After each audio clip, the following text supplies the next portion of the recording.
Swastiastu, nama saya Gusti Gede Agung Andika Satria Bawa. Saya dari kelas 1147 absen 9. Di sini saya akan menerangkan sedikit tentang materi pembakaran tidak sempurna dan pembakaran sempurna. Berikut adalah penjelasannya.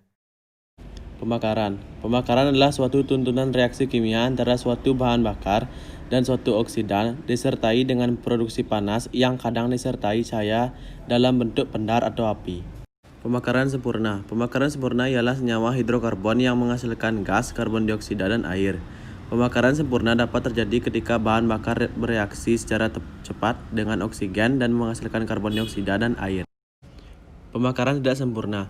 Pembakaran tidak sempurna dihasilkan bila tidak ada oksigen yang cukup untuk membakar bahan bakar sepenuhnya menjadi karbon dioksida dan air.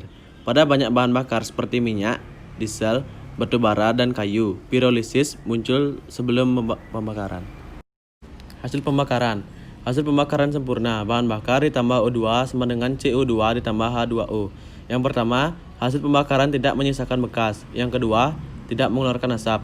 Hasil pembakaran tidak sempurna, bahan bakar ditambah O2 sama dengan CO ditambah H2O. Yang pertama, ada bekas sisa pembakaran, dan yang kedua, mengeluarkan asap saat pembakaran. Sifat hasil pembakaran. Yang pertama, CO. Gas karbon monoksida bersifat racun, dapat menimbulkan perih pada mata, saluran pernafasan, dan paru-paru. Yang kedua, CO2. Tergolong gas rumah kaca, sehingga peningkatan kadar gas CO2 di udara dapat meningkatkan suhu lingkungan yang disebut dengan pemanasan global. Yang ketiga, oksida dan nitrogen.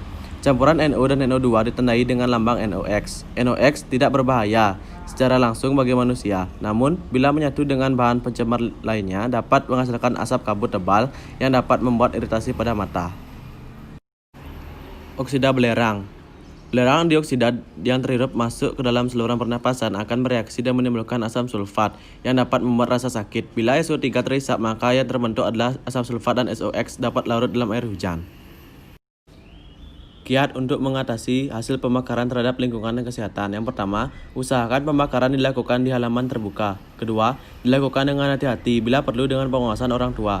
Dan yang terakhir, setelahnya lakukan pembersihan sekitar lingkungan seperti menyiram tanaman dan menyapu sisa pembakaran untuk menjaga kebersihan udara sekitar. Yang bisa saya sampaikan tentang penjelasan materi pembakaran sempurna tidak sempurna tadi. Bila ada kesalahan penulisan kata atau pengucapan, saya mohon maaf.